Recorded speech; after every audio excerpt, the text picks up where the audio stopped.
This is Project Audion, timeless audio dramas for modern times, created the classic way. It's a classic setup. One person at the top of their career, soon to be sliding into obscurity, with another person, an unknown, about to burst into a bright future. That's today's Project Audion episode, both in front of the microphone, but also behind the scenes. Hello, I'm Larry Groby of A Generic Radio Workshop, and today's audio drama is a lost script from 1949.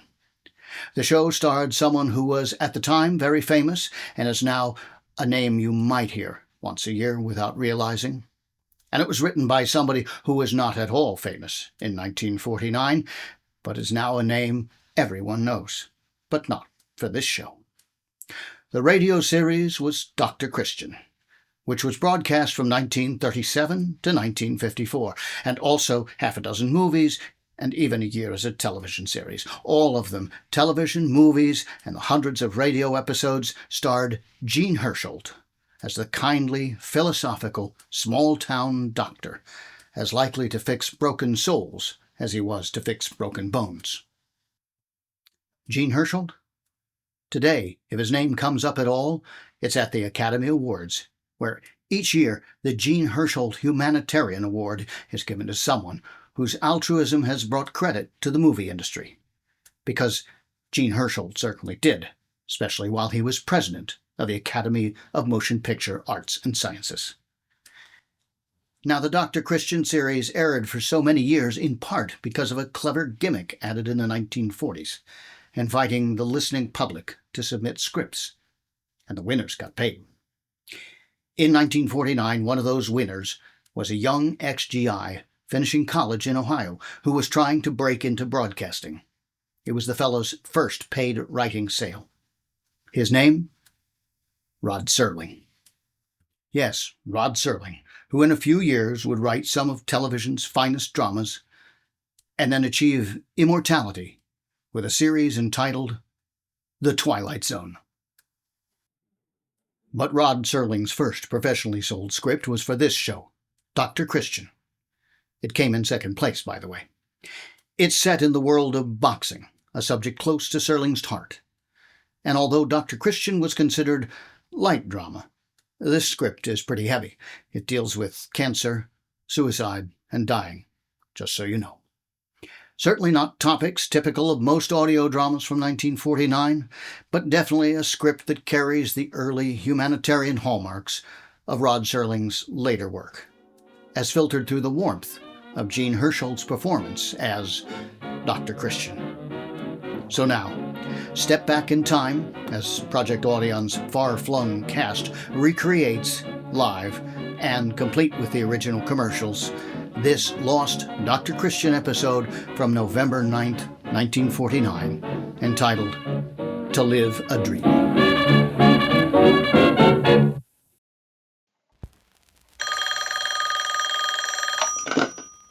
Dr. Christian's office.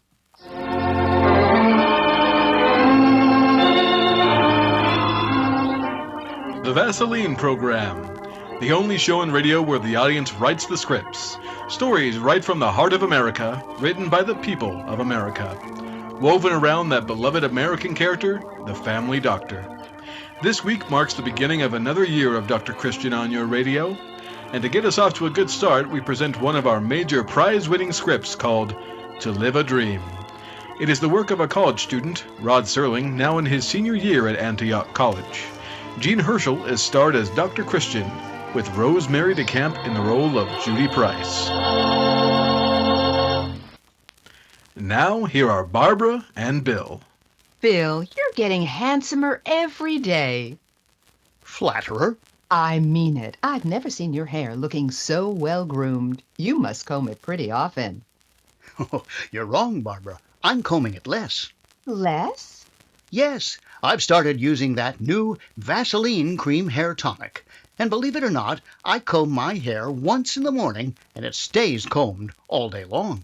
All day long? That stubborn hair of yours? That's right, lady. This Vaseline cream hair tonic does the trick. You see, it's the only one made with Viritol. What's Viritol? a brand new compound developed to keep hair in place hours longer. But Bill, your hair doesn't look slicked down a bit, just smooth and natural. And besides exclusive Viritol, there's AAA lanolin in Vaseline Cream Hair Tonic. Oh, the best lanolin. Sure, for the best scalp care. Viritol and AAA lanolin both. No wonder Vaseline Cream Hair Tonic does so much for your looks. Yes, and it's low in price, only 25 or 53 cents, plus tax, of course. And new Vaseline Cream Hair Tonic is on sale at all drugstores now in a smart red and white package. So come on, fellas, for the look that pleases, the look that lasts. Use Vaseline Cream Hair Tonic.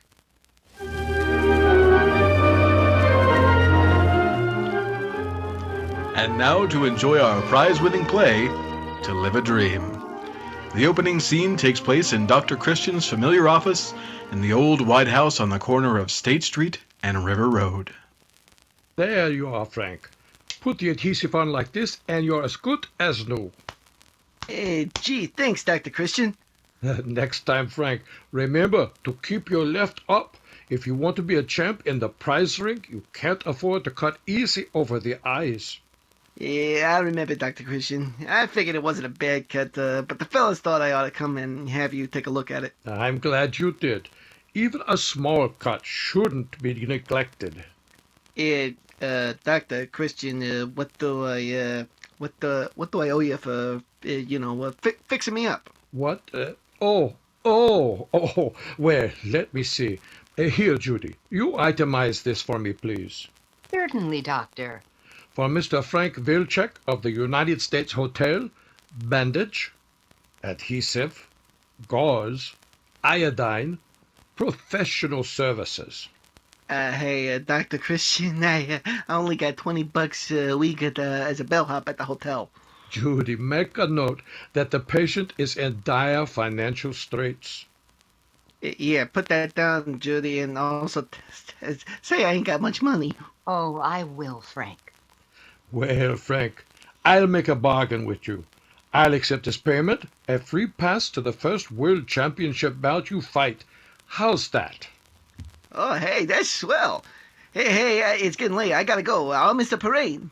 Hey, that's right. I forgot about the parade. Parade?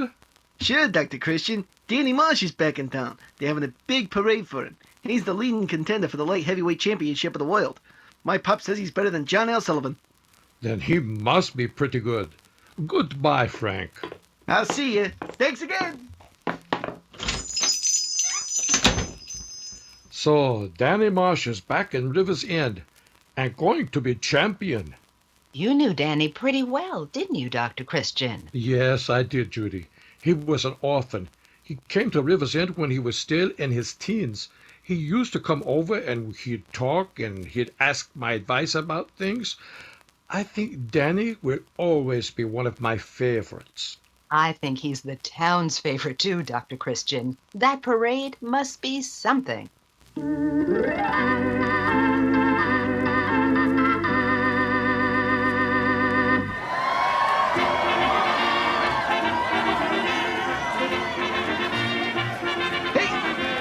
has he passed by already? Sure, Frank. A few minutes ago. You missed him. Are you all right? What did the doctor say? It's nothing, just a little cut. Hey, how'd Danny look? Swell. Just like his pictures, only bigger. What a break. He's gonna train right here in River's End. That ain't the half of it.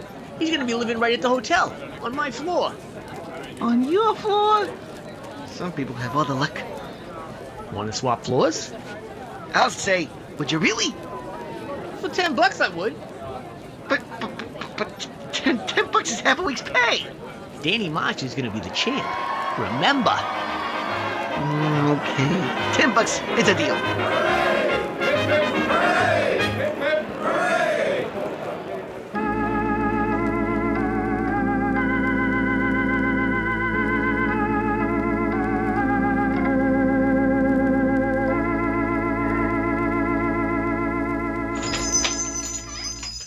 Dr. Christian? Hey, are you home? Why, that sounds like... Like Danny Marsh. How are you, lad? I'm all right, Dr. Christian. Is that gorgeous creature little Judy Price? Last time I saw you, Judy, you were wearing saddle shoes and carrying high school books. Welcome home, Danny. Judy is a fine nurse now, Danny, but you are the next champion. Come into my private office, Danny. I'll go to lunch, Dr. Christian, and don't keep the champ too long. His public's probably looking for him. It's good to see you, Danny. Well, Danny, sit down and let me look at you. There. About 3 inches taller, 20 pounds heavier, and a little tired looking. Bill the observant physician. Right on all counts. Been a long time, Dr. Christian. Yes, Danny, a very long time. 4 years at least. Yep, I saw you once when I got home from the army, and then I went right back into the ring. My manager waited for me. He's still my pilot. I think I wrote you about him. Mike Rosen? Yes, I think I remember you mentioning him, but then you didn't write me too often, and I think I got a postcard when you first left town and started boxing, then a letter when you were in the army overseas. I guess you were a better boxer than you were a correspondent, Danny. Yeah, I guess so. And you must be pretty satisfied young man. I remember, Danny. Oh, it was 8 or 9 years ago you sat right here in my office, and we were talking about your leaving town and becoming a fighter, and you stood up and clenched your fist and said, "I'm going to punch my way to the top, Dr. Christian, with these. Nothing's going to stop me. I'm going to be champion." Remember, Danny? Yeah, I remember. Nothing was going to stop me. Nothing was going to stop me. I said just exactly that. And nothing did. From what people say around here, you'll be champion within a few weeks. I'll, never be champion, Dr. Christian. I'll never fight again. Why, Danny? What's the... I'm licked, Dr. Christian. Laid out on my shoulder blades for the count. I've been feeling bad. Weak, like. Tired easy. After my last fight, I found out what it was. Go on, Danny. I've got leukemia, Dr. Christian. Leukemia. That's right. That's what they tell me. It's incurable. They dress it up in fancy language. They show me charts and x-rays and blood tests. But it all boils down to one thing. I'm gonna die. And I'm gonna die within a few months. They all agree to that. I went to half a dozen specialists. Mike made me see them all, but they all read the same medical book. Oh, Danny. I was going to be champ, Dr. Christian. Why? When I was just a kid, I used to come over here and tell you all my troubles, my plans. And I knew you were the only person who wouldn't laugh at me when I decided to become a fighter. And what'd I do, Dr. Christian? Clench my fists and holler I was going to be champ. What's that poem or something? The best laid plans of mice and men oft get kicked into a garbage can. You say you went to the specialist, Danny, and they all agreed you had leukemia? That's right. I mean, they couldn't all be wrong. For a long time, I tried to kid myself that they were. Then, when it didn't work, when I found I couldn't buck facts, I tried to make believe it was all just a dream. A bad dream. Well, it was a dream. My becoming champ. I was going to punch my way to the top. It was all a dream. I thought it was real. Danny! Hey, Danny. Oh, here you are.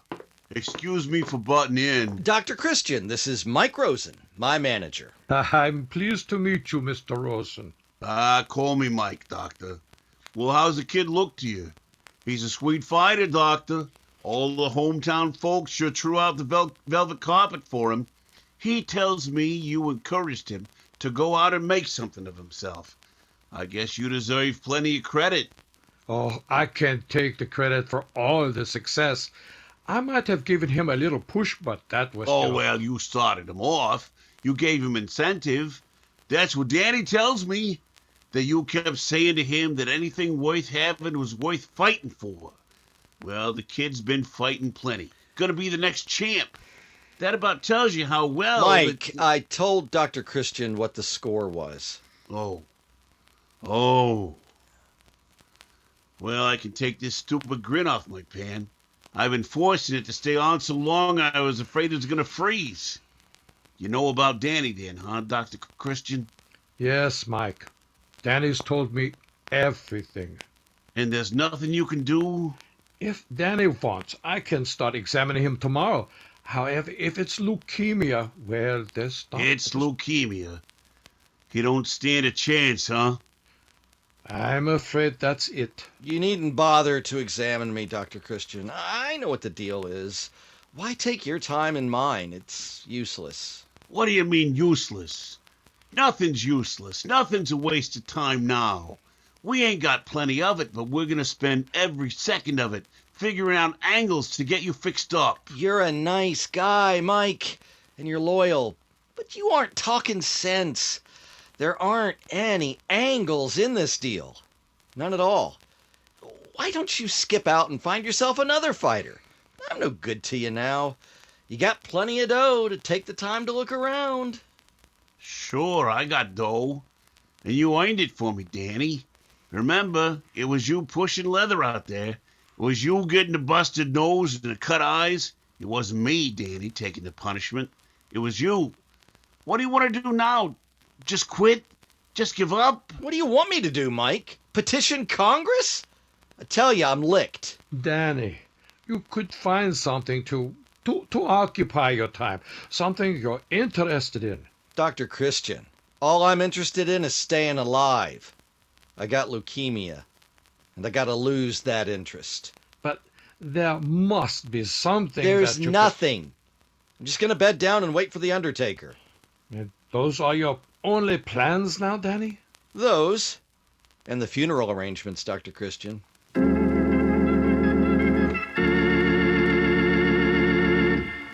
Here's the case file on Danny Marsh, Dr. Christian. It's all typed. You got the blood test samples back from the hospital? Yes, Dr. Christian. I've included them. Yes, it's pretty complete. It's leukemia, isn't it, Dr. Christian? Yes, exactly as in the reports. I read them, but I didn't want to believe them, Dr. Christian. Danny Marsh? Going to die. It just doesn't... Yes, Judy. Doesn't seem possible. It's during times like these that doctors get a feeling of hopeless frustration. Medical science has progressed so far, done so much, and yet how little we still know.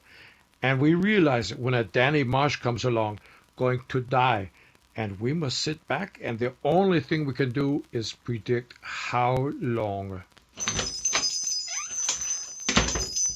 Dr. Christian, Yes, Mike, come inside. I'll only take a few minutes. Sit down, please. No thanks. Like I say, I won't take long. It's about Danny. Yes, go on, Mike. He wants me to leave town, so I'm going. I spend half the night arguing with him, but he wants to be left alone. So I'm pulling out. That's too bad, Mike.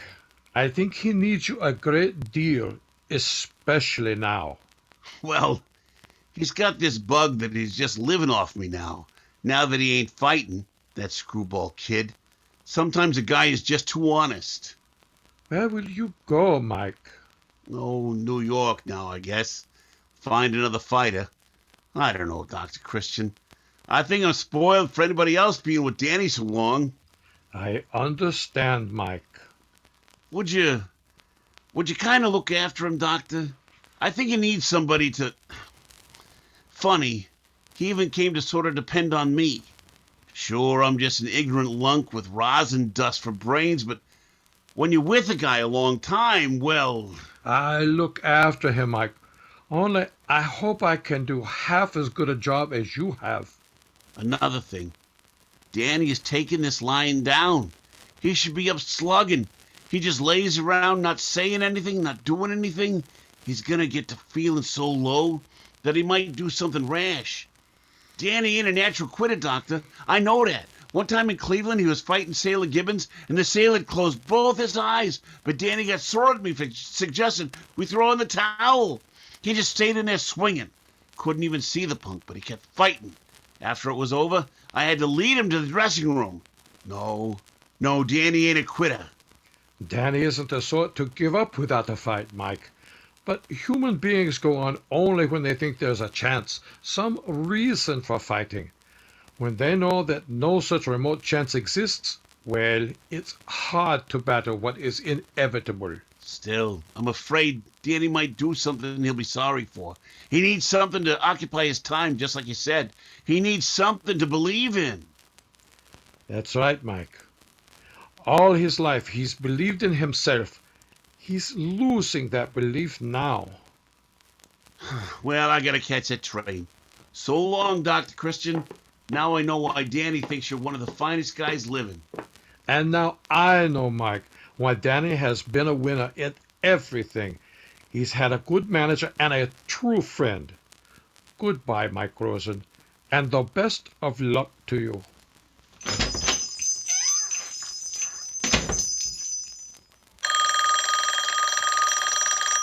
I'll get it, Doctor.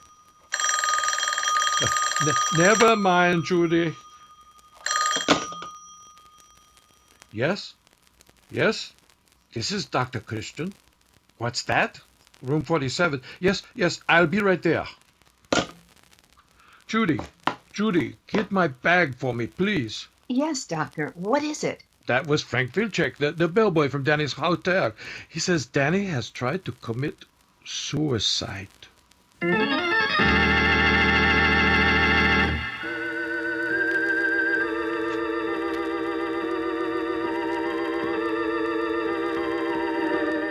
I'm terribly, terribly sorry to have brought you here on a wild goose chase, Dr. Christian. Danny Marsh is quite all right. What happened? It's this crazy bellhop here, Frank Wilczek. He imagines things. Honestly, Dr. Christian, when I came in the room with the ice water and saw Danny lying there with a bottle of sleeping pills on the table, like, I got scared. Is that when you called me? Didn't use his head at all. Oh, easy on the kid. He meant well. I guess I did look kind of pale. Haven't been sleeping well. Or eating. He thought I'd taken an overdose, I guess. Well, that's all right. I'm glad it's all a mistake. Forget it. But I'm not going to forget it. Frank Wilczek, you're the most irresponsible boy we've ever had here. You neglect all the other guests on the floor. He's been very faithful to me. That's just it. You are the only one he considers. The rest of the guests can go hang. Why, he even gave another boy a half-week's salary to change places with him so he could be on your floor. Hold on a minute. What's this, kid? You gave up a half-week's salary just to be on my floor? Yeah, Danny, well, I'm a fighter too. No, not big time like you, of course, but Golden Gloves. I'm fighting starting next week. All the guys tell me I'm a lot like you. And all right, you may be like Mr. Marsh, but you're not like a bellhop. For that reason, you may consider this week your last. Oh, the boy only did what he felt proper, Mr. Abercrombie. I don't Hold on a second. You say you're fighting Golden Gloves next week? Yeah, Danny. And when I heard you were staying here, well, I figured... Oh, gosh, I'm sorry I caused so much trouble calling Dr. Christian in. Dr. Christian is okay about it. No, Frank. I am just relieved Danny was only sleeping. Boy, am I too, Dr. Christian. What weight do you fight at, Frank? 170 now, Danny. And you fight like I do, huh? Yeah, Danny. You know, start from a crouch, left shoulder up, hooks from the floor, jab the same way, straighten up on the right cross, like this, see? Then in a clinch, move in like this. Hey, wait. Put your feet closer together. They're too far apart. You get hit, and you'll be off balance, wide open. Now, try that again. There! That's the stance. Mr. Abercrombie, suppose you and I go now and leave the boxers to their sport.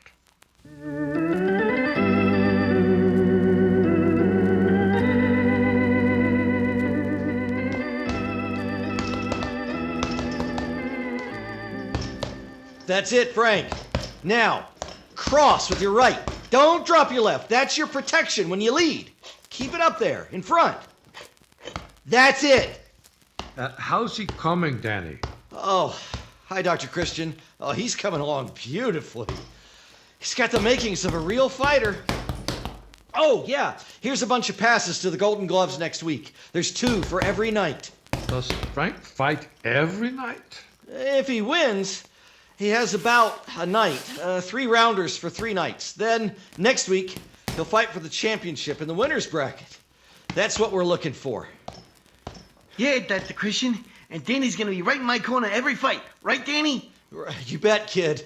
I'll be right there in your corner. You went in on your own. How come you went in on your own? Oh, hi, Dr. Christian. Good evening, Sanders. Come to look the boy over? I want to know what's happened to Danny Marsh. None of your business. Oh, how's that? Now, is that nice? Look, I'm from the Center City Blade, and I got a right to be here. Yes, Danny, Sanders is an old friend of mine. If he's a reporter, I'm not buying any today. Skip along back to Center City, Sanders. Come on, break it, buddy. The sports world wants to know why Danny Marsh hasn't signed up to fight the champ. I mean, the agreement's been waiting to be signed for a couple of months, and your opponent is champing at the bit. I mean, too many people have told him how good you were and how you ought to be the next champion. All of a sudden, you zip back here to River's End and hold down? And then last week, I meet your manager, and the gentleman said he's going to New York minus his fighter. And I think to myself, what cooks? Danny, why don't you let me talk to Sanders? No, there's nothing to say. So beat it, fella. All right, Danny, have it your way. Only some circles are starting to say yellow and fixed. And a lot of other unpleasant things. Hey, Danny's not yellow. He could lick the champ tomorrow. Yeah, then why doesn't he? That's what we want to know. How about it, Danny? Do I get a story, or do I write what I think? Frank, get yourself a shower. We'll wait here for you. Okay, Danny. But I sure wish you'd tell that guy off. Well, Danny? I'm yellow then. Leave it at that. Look, Danny, I'm not the smartest reporter in the world, and I ain't got a crystal ball, but I am wise enough to know that a guy like you doesn't develop an amber spine overnight. I've seen you fight. You've got guts, and you're square. And I also know you're as sick as a dog. Hey, who told you? Who squealed? Doctor? Now, you know better than that, Danny. My shot in the dark hit home. You are sick. Now, you're as pale as a ghost. I mean, you must have lost 20 pounds since last I saw you. Okay, I'm sick. Plenty sick. And I won't be fighting for a while. How long? How should I know? Quite a while, that's all. Well, what's the matter with you, Danny? Nothing. Just a cold. That's it. That's it, a bad cold. Ah, come clean, Danny. All right, print everything then. I've got leukemia. It's incurable. I'm gonna die.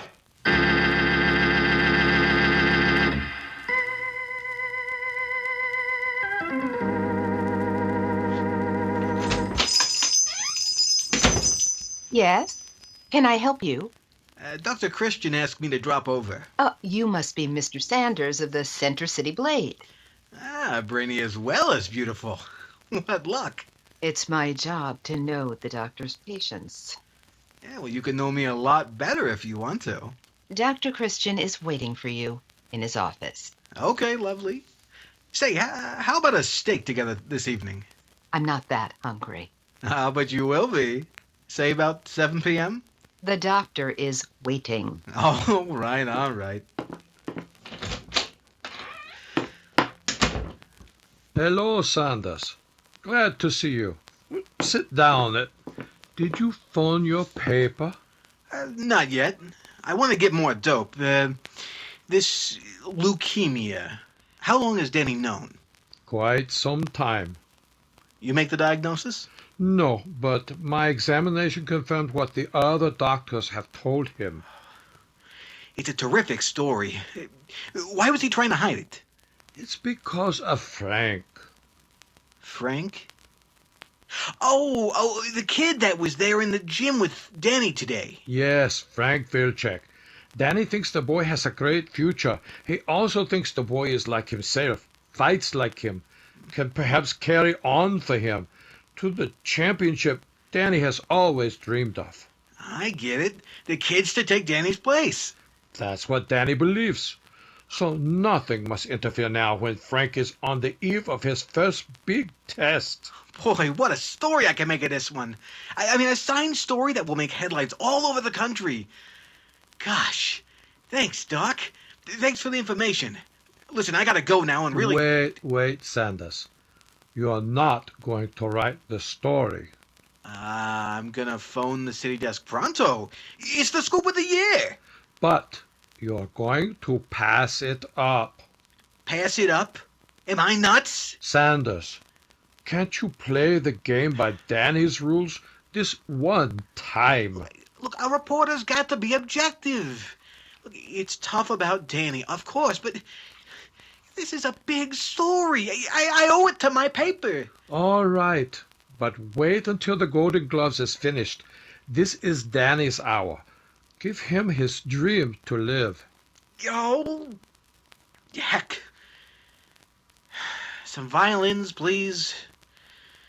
And one reporter goes soft in the head. Then you will wait? Read my column tomorrow morning, Doctor. It'll just say that Danny Marsh is resting up. Oh, thank you, my boy. I appreciate this. My column will say further, Dr. Christian, that you get the nomination for Diplomat of the Year.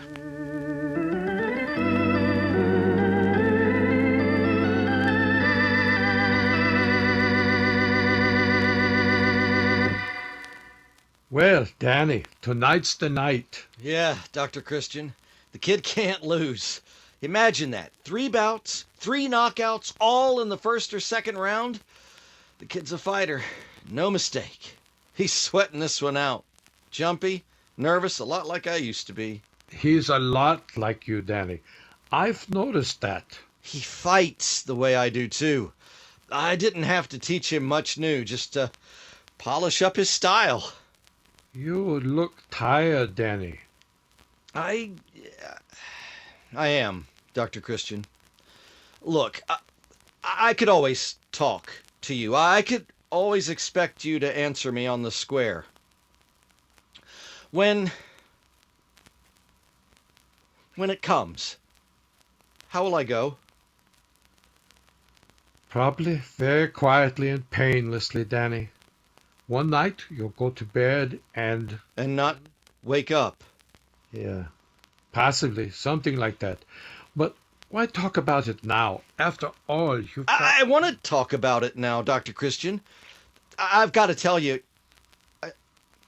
I think it's coming soon. With me, I mean, I'm getting much weaker.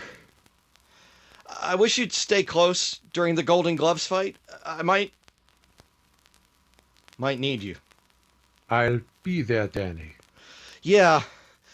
And cheer the kid, Doctor. He starts out, really, tonight. He's going to be the champ I dreamed of being. Helping him along. Training him.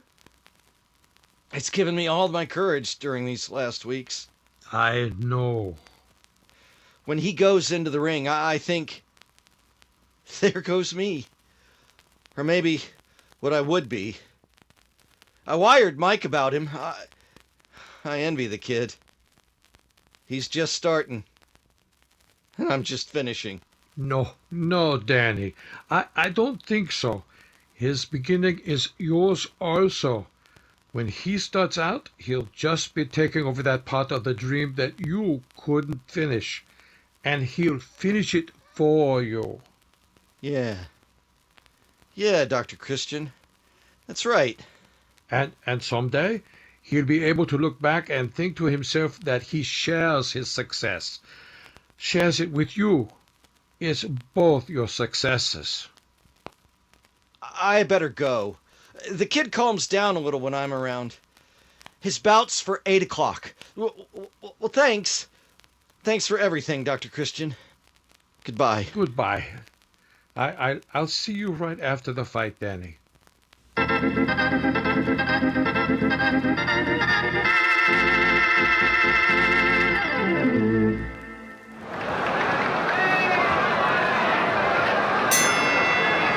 Your winner and 1949 Golden Gloves Light Heavyweight Champion, Frank Wilczek! Danny, we did it! We won! Yeah, kid, we sure did. Take your bows. Show them you appreciate it. I'll meet you in your dressing room. Your boy did beautiful, Dad. Thanks. Thanks a lot. Got a right like you got, Danny. Oh, yeah. Thanks. Thanks a lot. It's okay. The kid's okay. Wonder why I can't walk so straight. Why I feel so funny. So weak. It's getting so dark. I wish they'd turn more lights on so I could see better. Nice one, Danny. He really punches. Your boy does, yeah. Thanks a lot. Rubber-legged. That's the way I feel it. It's like being in a dream. Like, You got champion material there. thanks. It's like being champ. Danny boy. Getting out of the ring. Thanks. It was a tough fight. I'm glad I won. Yeah. I'm glad I won. Glad I'm champ. Took a long time. A mighty long time to become champ.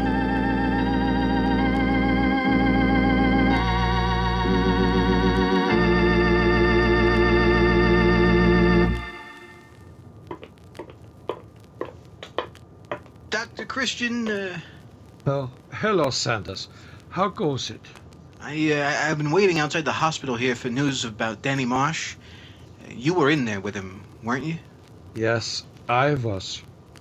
How is he, Dr. Christian? You know, I was covering the fights tonight, and I saw him keel over. Well, frankly, Sanders, Danny Marsh is not expected to live through the night. That's a real pity, Dr. Christian. A young fellow like him, with everything ahead of him. I'm mighty sorry. Say, that kid he trained packs a wallop. Looks like a real find. Someday, maybe he'll take over where Danny left off. Those are mighty big shoes to fill for anybody. I hope the kid can do it. He started to fill them tonight. You see, as predicted, Frank is finishing the dream that Danny lived. I hope it's a happy dream, Dr. Christian. I think it will be, Mr. Sanders. In fact, I feel sure of it.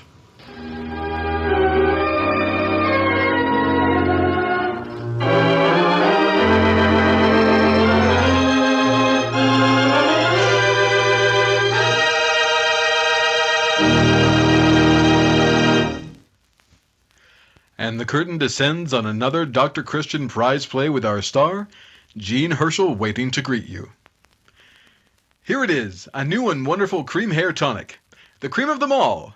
It's Vaseline Cream Hair Tonic, made with exclusive Viritol to give your hair the look that pleases, the look that lasts. With Viritol, Vaseline Cream Hair Tonic keeps your hair smooth and neatly combed, all day.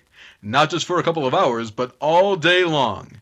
And for another plus, Vaseline Cream Hair Tonic contains the finest grade of lanolin for the finest care of your scalp. So, for the look that pleases, the look that lasts, get Vaseline Cream Hair Tonic in the smart red and white package. And now, here is Jean Herscholt.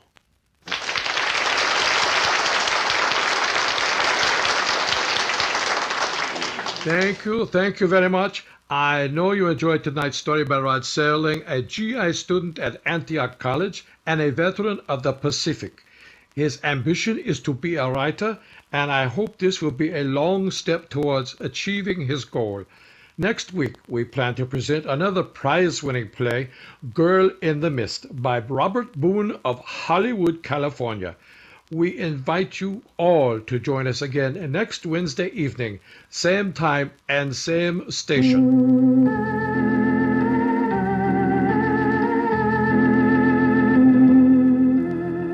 Until then, I'll say good night. It's so easy for children to get a burn around the house. What with hot stoves to investigate and lighted cigarettes to run into. And it's so good for you to know that you have the right thing to treat that burn close at hand. Vaseline Petroleum Jelly.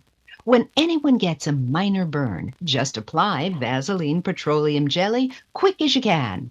It relieves the pain almost instantly.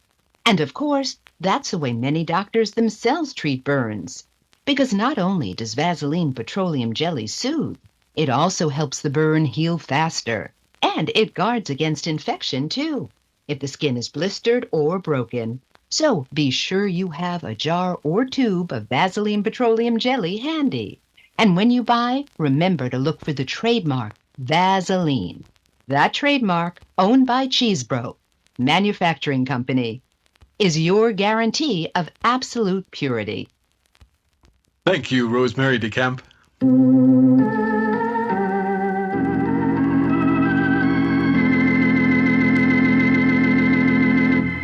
This is CBS, the Columbia Broadcasting System.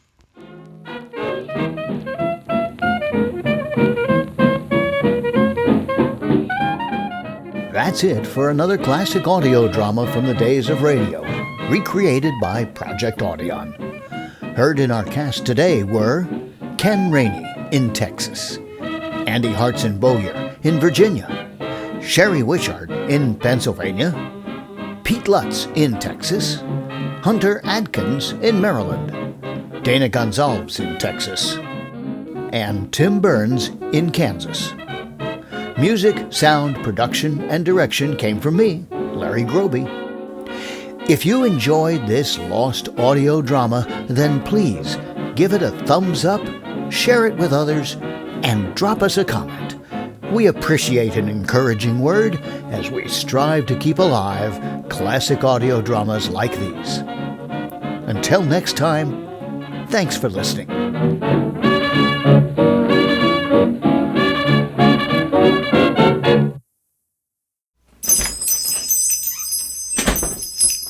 Dr. Marsh.